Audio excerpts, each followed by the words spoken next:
All right, thank you for staying with us. We'll start the conversation now, and it's about the state of the nation. Recently we celebrated, like a week ago, exactly June 12th anniversary of the annulment. By the way, the June 12th is now the Democracy Day in Nigeria. It is set out to celebrate democracy, to talk about challenges and the way forward. So a week ago, that happened. The president, Bola Tinubu, addressed the nation. We spoke about, he rather spoke about the heroes of democracy, people that paid the supreme price, some of them that are still alive. He reeled out some names, but then, one name will always stand out. That is the name of MKO, Mashud Kashima Wolawale Abiola, MKO, whose election, by the way, the election that was supposed to bring him as president was annulled. That time was introduced at that time, the annulment of the election. So he didn't get that mandate. But then many things happened. President talked about him, his wife then, they fought for the democracy, Kudirat Abiola. And it was Abiola, ran under the platform of the SDP.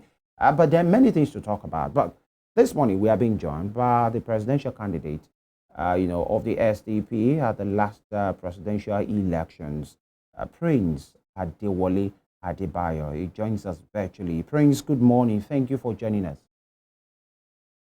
Good morning and God bless Nigeria.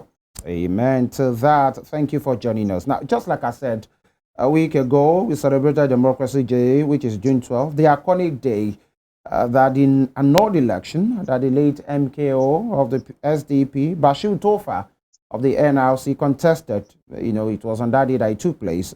And it was adjudged the fairest and freest in this nation's history, 31 years after now. And from 1999 to now, 25 years of unbroken democracy in Nigeria.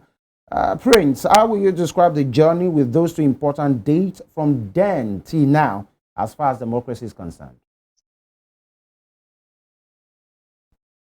Well, it's something positive that we've done 25 years of civil rule. We don't have democracy yet, but we're moving in a staggered form towards an attempt at democratization.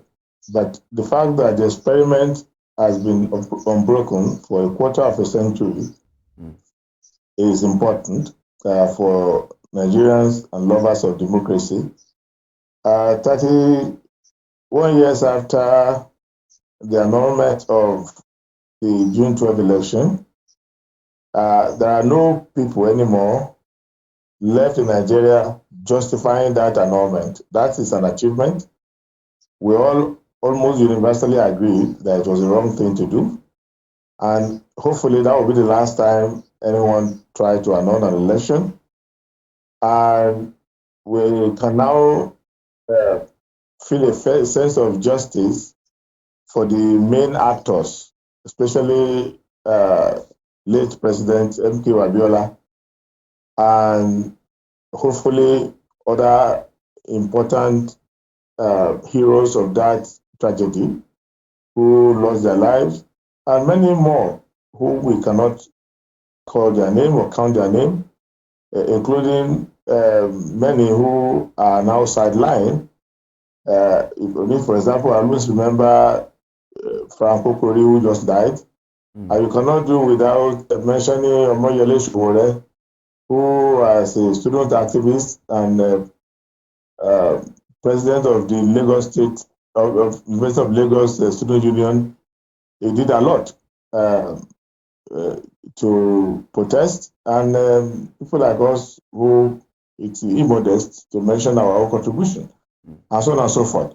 But the most important thing about an historical event is that it should be a catalyst for future behavior.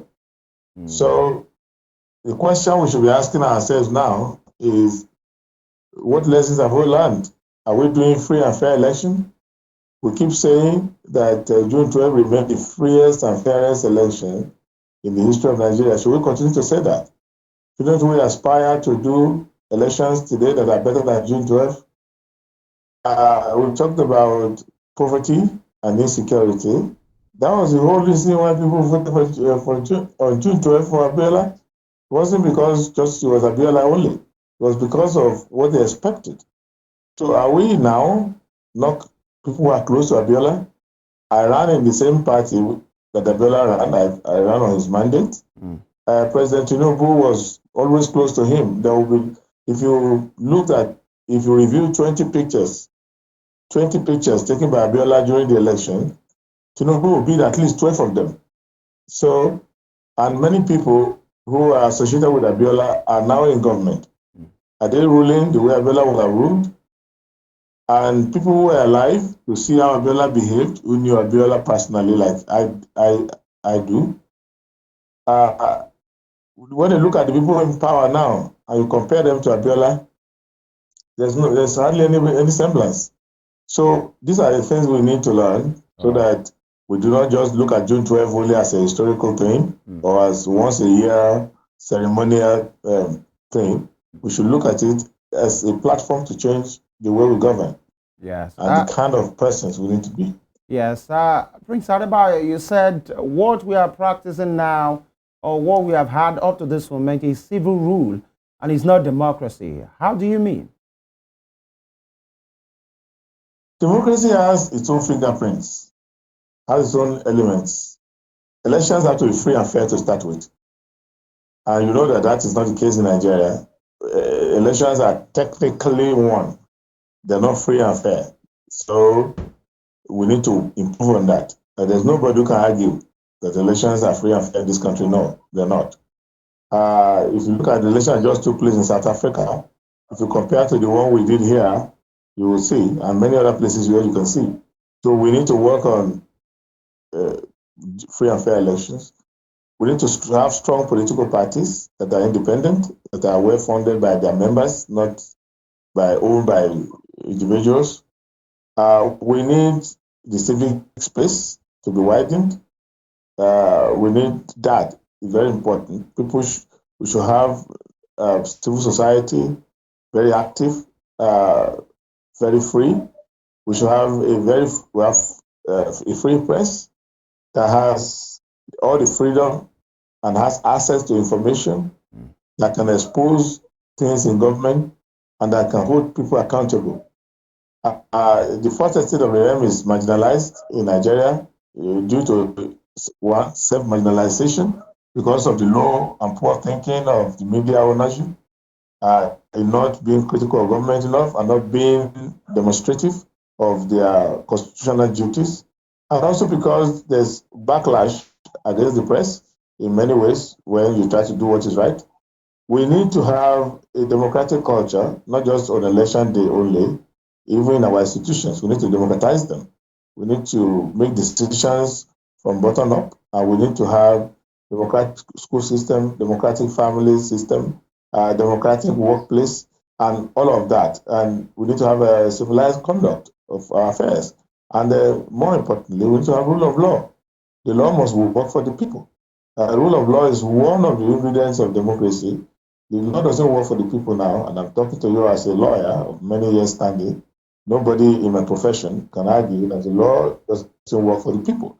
So we need to make the law work for the people. We need to have a law-abiding situation, and we need to have a system where both the mighty and the less mighty and the ordinary people, that what connects all of us is equality before the law.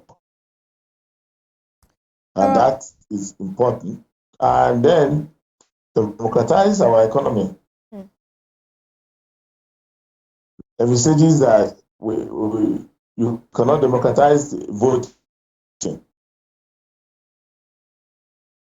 Are you still with us? Prince Adebayo, are you still with us?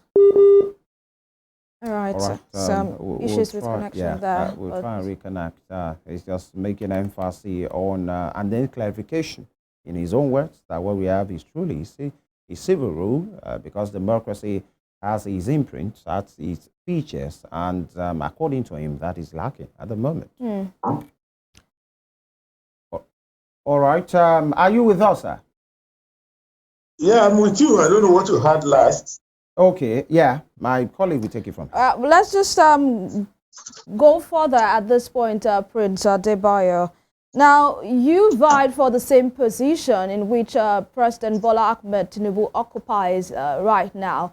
And in the last 1 year, you have faulted some of the policies of Mr. President. But I'd just like to ask the general question that I would like to ask some of our guests, which is your impression about the last 1 year of the administration of President Bola Ahmed Tinubu. He clocked 1 in office on May 29, 2024. So what are your impressions? Do you think are you impressed rather by how he has administered the affairs of the country since that day, May 29, 2023?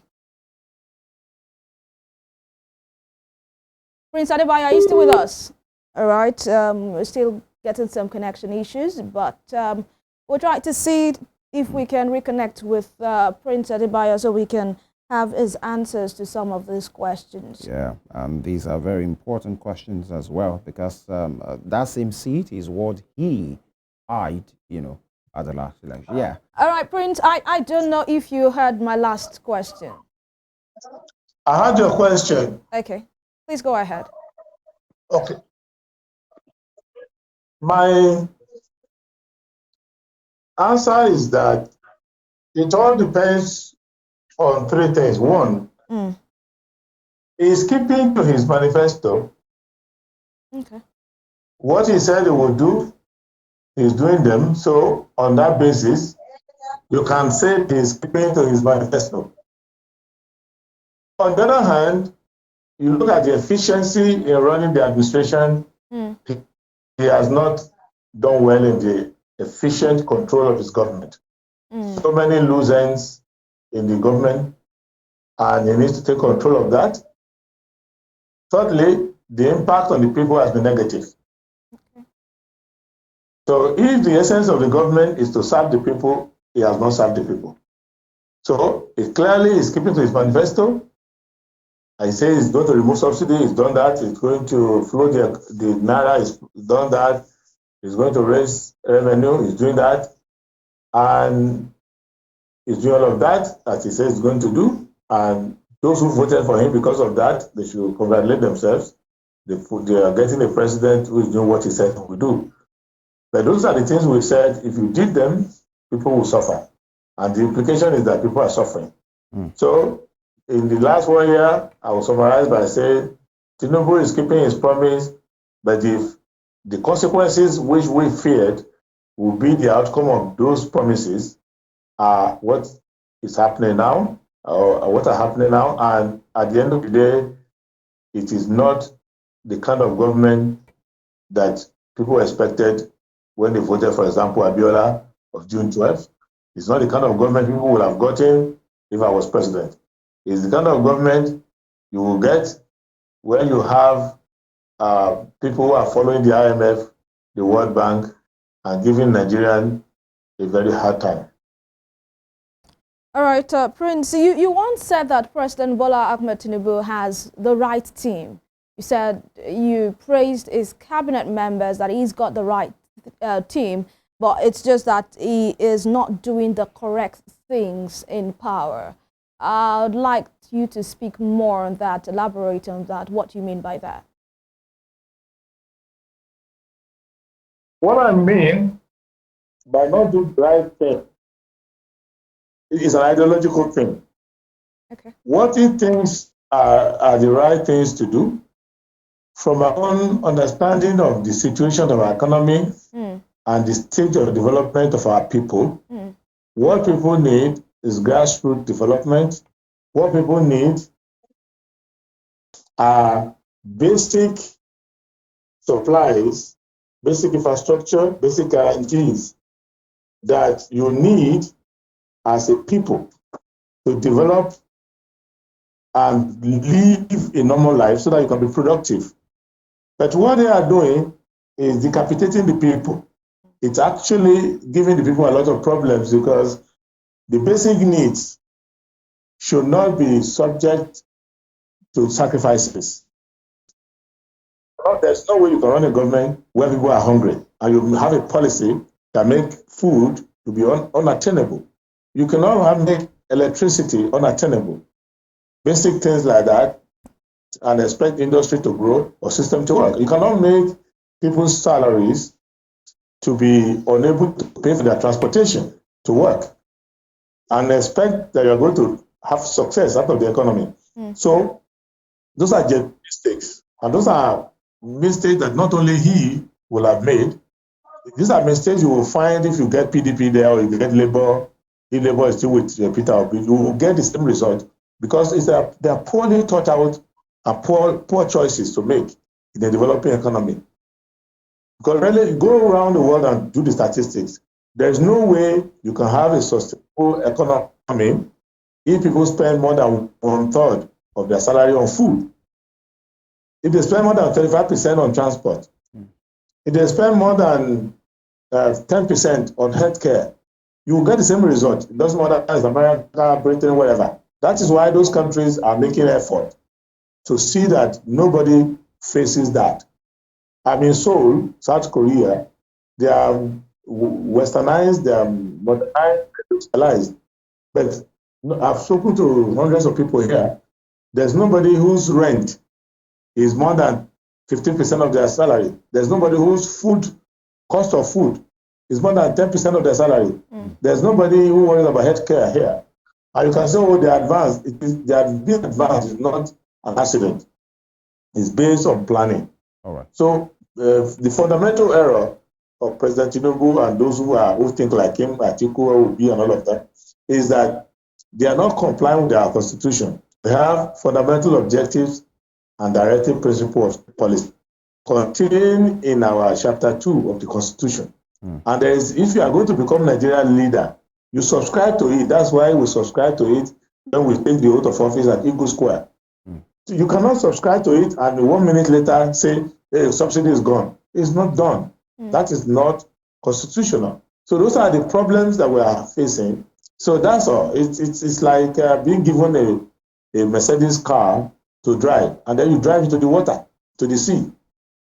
It's not designed for that. Our society is not designed for splash and burn economics. It's not designed to make people hungry. You will develop the economy. And we have had economic development in the past. In the First Republic, Awolowo did it, Okpara did it, Ahmadu Bello transformed to a special part of the north. But they didn't put people to pasture. They didn't make them very hungry, homeless. They didn't make life difficult for them. And that is what we are saying. You make sacrifices by working.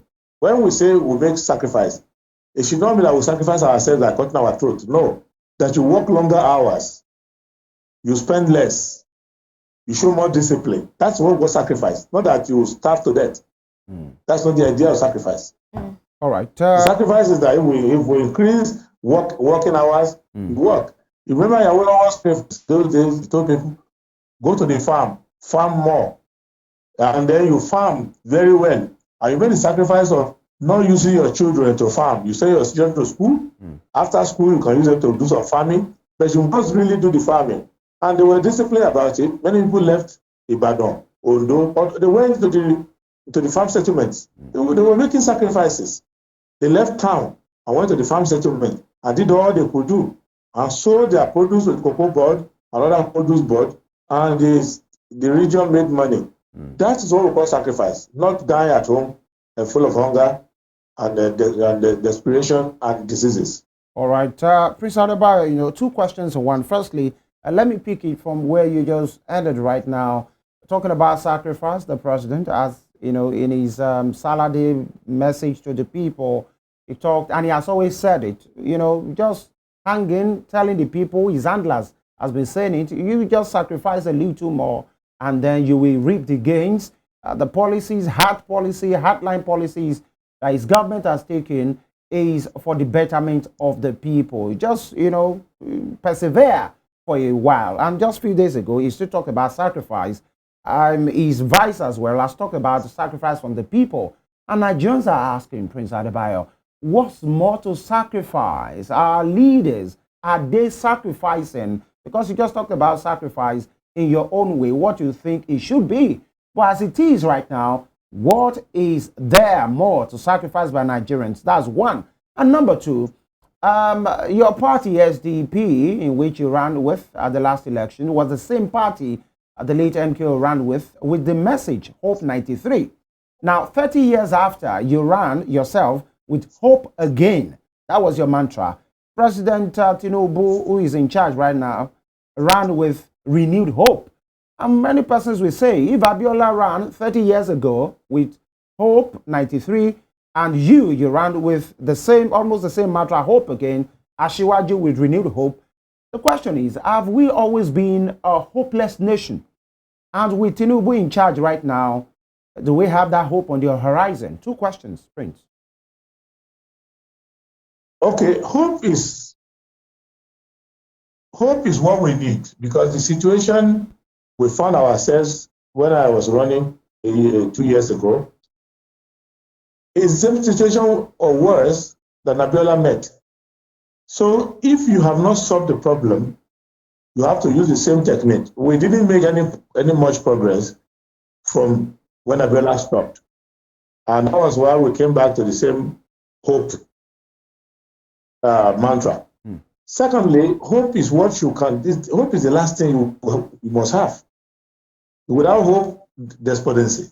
Hope is what you must have. But once you are in power, you need more than hope. You need positive action. You need to do the right thing.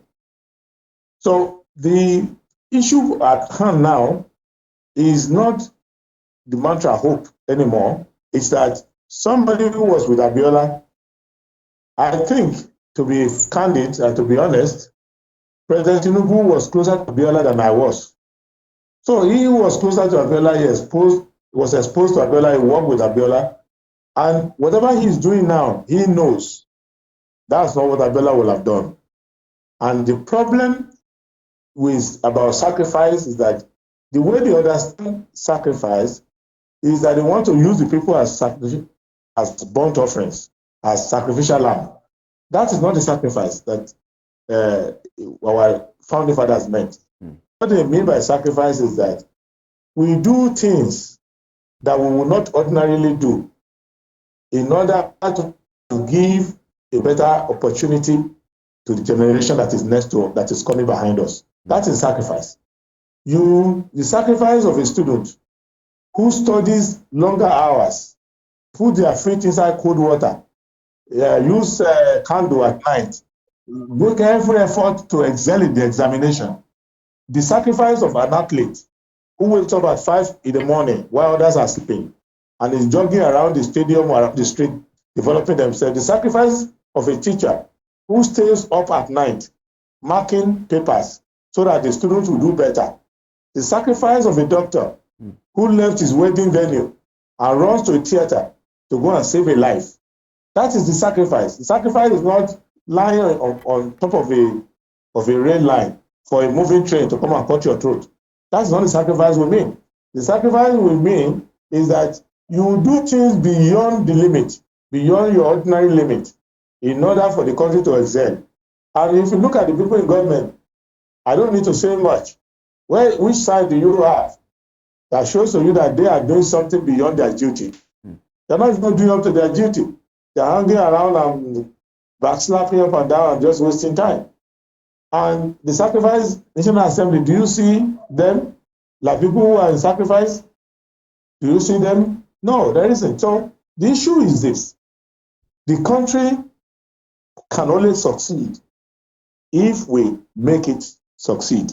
And how do we make the country succeed? Anybody who has a government position or a private position has to do the duty first. If we do our duties first, you don't even need to call for sacrifice. The country will start to make progress automatically. All right. If the Accountant General, I was with Accountant General recently at an event, Accountant General, and I spoke extensively to her. And I could see that if she alone did all she needed to do, then the country will make a lot of progress. And if you see any of these governors, senators, ministers, if everybody just did their job, same thing with the policeman on the street. Yes. So the issue of sacrifice is not too mysterious. You don't need to pitch it. When people see President Tinubu and they see that he's making a sacrifice, they will see it. When they see his family making a sacrifice, they will see it. When they see people working for him and working with him, making sacrifices, people will see it, and people will emulate it. It is the simplicity of it. The message is by doing it, not by talking.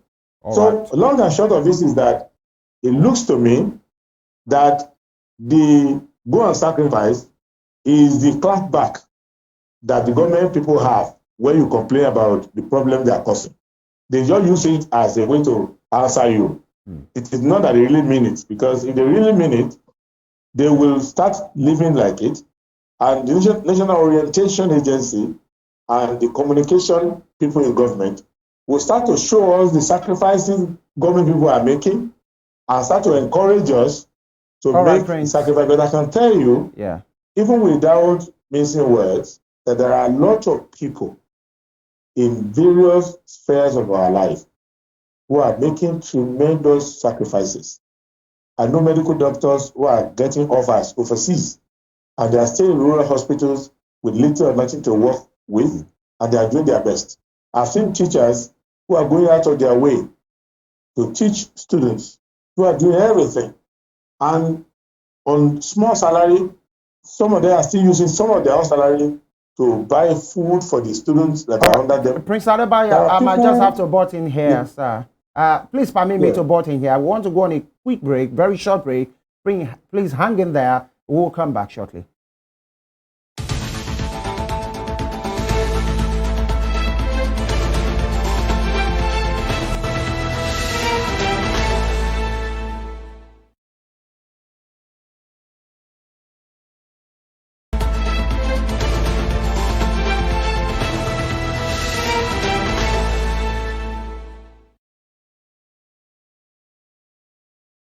You're welcome back. It's still Morning Spring right here on Western Spring Television, and we are having a conversation with Prince Adewole Adebayo, the SDP Presidential Candidate in the last general election, and we have been speaking on issues bordering around the state of the nation and how we can deepen our democracy and give dividends to the people. Prince Adebayo, are you still with us here?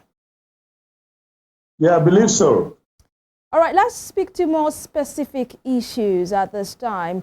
The negotiation for the minimum wage is ongoing at this time. There have been back and forth between the organized labor and the federal government. Also, we have a tripartite committee comprising the federal, state, and organized private sector.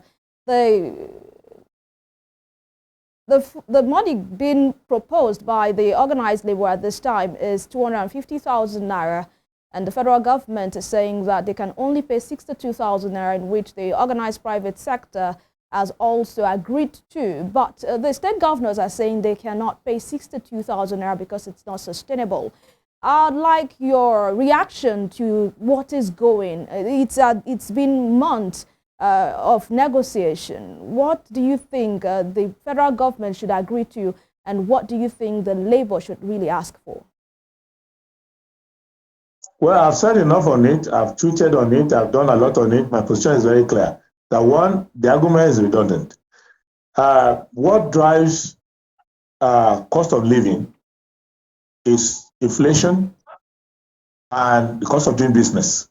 And the government needs to address the long term. So minimum wage debate will never end as long as the naira continues to lose its value and the prices of goods and services and the cost of doing business tend to go up. So if they agree on 250,000 now, they started with 670,000. If they agree with 250,000 now, if they don't address the long-term problem, they will come back in 1 year and the 250,000 will look like 50,000 now.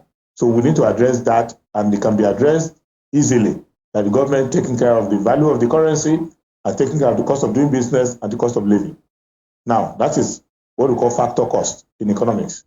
But temporarily, with regards to minimum wage, I think a reasonable wage would be about 100,000, because that way, one is within what the government can afford. It's also a reasonable amount of money given the fact that the factor cost has gone fourfold. So if you look at how much you were buying fuel at the beginning of last year, and how much you're buying fuel now, if you look at the value of other things in the market. So basically, the cost of living has gone up 4 times. So if the wage goes up 3 times, minimum wage goes up 3 times, the workers are still making a sacrifice of 25%, and the government that went and disturbed the market with all its poor policies would have to cop up some money. And even the government itself, in Naira terms, they've been making a lot of money, far more than they were making before. So they can manage that. But people Prince, at 100,000. The government has repeatedly said that it cannot pay 100,000 naira. The state governors are saying that they cannot even pay the 62,000 naira the federal government is proposing. They are saying it's not sustainable. And if it becomes a minimum wage, there may be a need to retrench many workers in the different states, which will still lead to some economic crisis. But you are saying the government can afford 100,000 naira. How do you know so? Their finance is open. The finance is open. They are saying all of this thing because journalists let them say that nonsense. Federal allocation is done in the open. They do FAC every month in the open. The statistics of how much they get is there. If you look at the state budget, it's done in the state assembly in the open. So finance of the finance of a state is not the exclusive knowledge of the governor. So any state you put under focus, you can easily know their finance. And I've studied the finance of all the states. They can afford it. Even the governors want to govern. So the governors can afford to burn the assembly down and use 19 billion to go and renovate it. But they cannot afford to pay salaries. It doesn't make any sense. They can afford to do all of these things that they are doing. Governors are all over Abuja, like tourists. So I think that let us be serious. The 100,000 minimum wage is not too much. It's not supposed to be up to that, but because of the trauma that the government has caused, and when the president upset the apple cart, threw everything off balance with his subsidies gone speech, with the floating of the currency, and they were all celebrating. When they met in the Aso Villa, all governors were happy that they are getting more money from the federal allocation. All that money arose from the policy that is causing the pain now. So all of them are budgeting bigger and all of that. But like I said at the beginning, it's an argument over illusion of money. Because even if you increase the salary, the people are not going to live better. Because rent has gone up, transport fare has gone up, I've given enough policy position, which is too deep and too wide to be discussed within, I don't know how many hours this your show is. But I've given enough policy options that they should pursue. If they pursue these policy options, this will be the last discussion about minimum wage for about 7 years, 8 years. Yeah, they can do that, and they should do it right. Yes, because we're in want of time. Recently, you tweeted, that now that official BAT is in South Africa, let him look around to see infrastructures and superstructures to admit that we are yet to start. Official BAT is not running a serious government, tackling serious issues. Its capacity is underutilized. Don't be fooled by palace gestures. As you said, we should take a cue. The president should take a cue from South Africa. Many persons are saying maybe that's why the government the administration of the president right now is embarking on that Lagos Calabar, mega project, which many persons have frowned at. And you went ahead to say the president is not running a serious government tackling serious issue. His capacity is underutilized. How do you mean? What I mean is, number one, is that the Constitution has the role that the government must play. And the big issues before us are 5. 1, security of life and property all over the country. I don't know whether you can say that they're not doing that well. Two, dealing with the issue of food security. They've been there a year plus. They have not tackled the issue of food security nationwide. People are hungry. I'm telling you, it is not a joke when you find people extremely hungry, extremely so. Three, they're not dealing with the issue of employment. People who are unemployed, and it's the responsibility of government to achieve full employment. That is one of the responsibility of government. Not that government itself has to be the direct employer of everybody, but in the using of their macroeconomics, the idea of monetary economics is to ensure that you have full employment. They're not facing that. Fourth is infrastructure.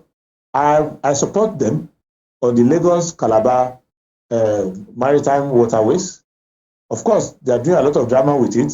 They should get going, and they are very slow about it. And of course, I have problem with the costing of it and all of that, but it is better than the previous government who is not even ready to do anything at all. East-West Road and all of that. They need to do more with respect to like that kind of road that they are doing. They ought to do like 15 of them simultaneously. That is how you can tackle the issue. If you look at the River Niger corridor, they are not doing anything in the River Niger corridor. If you look at the Cross River to Ebonyi, to Benue, to Taraba, all the way to Adamawa, Meduguri corridor, to the Lake Chad, they're not doing anything. Where will they get the money from? So they need to do that. So they are not doing much with our maritime infrastructure, building more ports and all of that. And that's why I said, go to South Africa, see what, because you are there now, take the advantage of that to see what infrastructure looks like, so that when you come back here, you will be serious-minded and you will take up serious issues. Where will this government get the money from? All these projects you're talking about. They get the money from the economy. I've said it. The money that Nigeria has, the amount that is being spent on public works, on the interest of the people, even entering the budget, is less than 20%. The money is there. That's why everybody is spending trillions to win elections. The money is in the Nigerian economy. Nigeria is not short of money. Nigeria has never been short of money. Right from the time of Gowon till now, there is no year Nigeria is short of money. Remember, I believe many hearing you will be too young. One of the government that shouted lack of money the most was Abacha's government. Abacha's government, not much was being done. We were also talking about we had no money, and all of that with Samaluko, economic intelligence, talking about it, sacrifice. When Abacha left and Absalami came, it was discovered that billions were being taken from central bank. So don't let anybody deceive you. And like I said at the beginning of my run for president, I tell you, the greatest lie a politician will tell you that there's no money in government. All right. But there's no money in government, all of them are there. If you ask them to leave now, they will not leave. Prince, quickly. If election comes today, yes, 35 people want to be president, but everybody tells you there's no money in government. Interesting, by the way. Let me just, as we try to round off, how will you describe the current crop of National Assembly, the National Assembly that we have right now, the 10th National Assembly, the Senate, the House of Representatives, some of their workings, because many Nigerians are frowning at some of their decisions, the haste at which they attend to issues in which Nigeria thinks doesn't really matter, so to speak, and the dragging in which the semi-carelessness about other issues. Recently, let me just be specific, we learned the House Committee on National Security came together, they went to appraise the presidential fleet, and they said, according to them, they found out that there are technical problems that cannot be fixed, and as a matter of urgency, 2 presidential jets should be purchased as a matter of urgency. And then the issue of the national anthem as well. And Nigerians are saying how common it comes to things that has to do with politicians. And I meant to say political office holders, especially as we have right now, and it's as it has always been, you guys make a haste. When it has to do with the people, you full drag. 2 presidential jets at this time. The president, as we're talking about sacrifice, can't he and his handler sacrifice at this time? Well, the answer is this. The National Assembly it's an institution that needs a lot of improvement in terms of the quality of people that are going there and the quality of their processes. I've already talked to many of them, the Speaker, Senate President, even the rules they use are not parliamentary rules. They have many problems and they need institutional capacity. However, I do not quarrel with any legislator that passes any policy quickly. What I quarrel about is past people's-oriented policies. So you cannot say, oh, they attended to a matter within a week, they finished the national anthem, they passed it within 1 week. Presidential fleet, they passed within 3 days. That's how they should be passing all laws. They should be urgent, they should be serious, but they are not passing the priorities of the people. I do not join the opposition in saying that the president should fall off the sky. If the presidential fleet has a problem, they should be fixed. And Nigeria is rich enough to afford to keep presidents safe in the air, at the same time feed the poor. Well, can we afford those at this time? There's no trade-off. There's no trade-off that needs to be done. Nigeria can keep every child in school, every child vaccinated and given medical care, every child given the best form of housing, and every family given a reasonable living wage, and still be able to afford presidential jet for the president. Nigeria is a wealthy country which is being stolen and mismanaged by the people in power and people who are keeping money for them. So there's no need to say the president must be using Molue to travel in order to prove that we are serious. No, Nigeria is a regional power. Our president can maintain a reasonable presidential fleet. At the same time, we can run national airlines like we used to have Nigeria Airways. At the same time, we can run a welfare society and a semi-industrialized economy. The seriousness we should call for is overall. All right, Prince. We would like to thank you, especially Prince Adewole Adebayo, the Social Democratic Presidential Candidate in the 2023 election. Thank you so much for your time, your thoughts and submissions this morning. We appreciate you. Thank you, and God bless Nigeria. Thank you. All right. That's the conversation this morning, people, with Prince Adebayo. And, when he was making his last submission, he said the president doesn't have to enter Molue. And I say for a country like Nigeria, you know what the Bible says, that it would take a camel to go through the eye of a needle for that to happen, because the president really will not enter Molue. That's the size of the conversation. You can rewatch, have a recap of this edition on our YouTube channel at Western Spring Television. Connect with us on Facebook, Instagram, and X at Western Spring Television. My name is Evelyn Ohiolei. God bless Nigeria. Amen. Femi Ojo is my name. We'll come back, God willing, same time tomorrow. Bye. Bye.